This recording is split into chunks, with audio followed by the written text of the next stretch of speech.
የካፒታል ፋይናንስ ልዕቀት ማዕከል ያዘጋጀው የኮርፖሬት አስተዳደርና አመራር ዙሪያ ላይ የሚመክር መድረክ ተካሂዷል። መርሃ ግብሩ የብሔራዊ ባንክ የባንኮችና የመድን ኩባንያዎች የቦርድ አመራሮችና ፕሬዝዳንቶች በተገኙበት የተካሄደ ነው። በመድረኩ ንግግር ያደረጉት የኢትዮጵያ ብሔራዊ ባንክ ገዢ ዶክተር ኢዮብ ተካልኝ በፋይናንስ ዘርፍ የተደረገው ሪፎርም ስር ነቀል ለውጥ እያመጣ ይገኛል ብለዋል።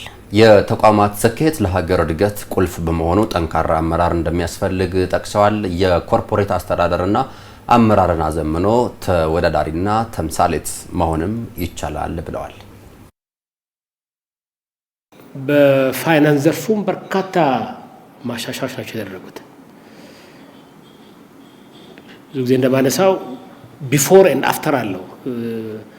የኢትዮጵያን አጠቃላይ የማክሮ ትራጀክተሪ ብናይ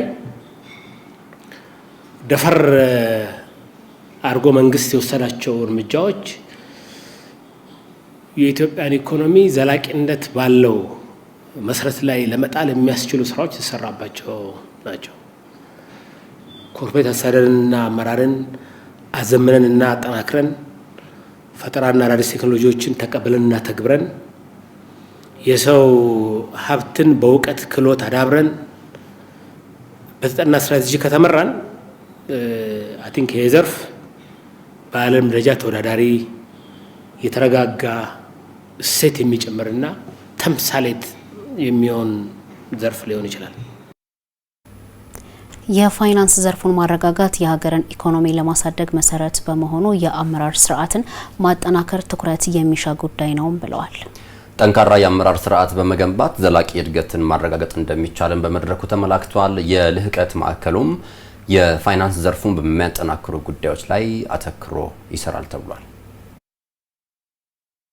በዚህም ሆነ በዛው ወሳኝ ስለሆነ ለኩባንያዎቹ መጠናከር ኩባንያዎቹ መጠናከር ማለት ደግሞ ከሀገር አንፃር ስትመለከተው የፋይናንስ ዘርፉ መረጋጋት መሆን ስለሆነ የፋይናንስ ዘርፉ መጠናከር ስለሆነ የፋይናንስ ዘርፉ መጠናከር መረጋጋት ደግሞ ያው እንደምታውቀው ኢኮኖሚውን ለማሳደግ ወሳኝ ስለሆነ ይህን ለማድረግ ግን አመራር ወሳኝ ነው።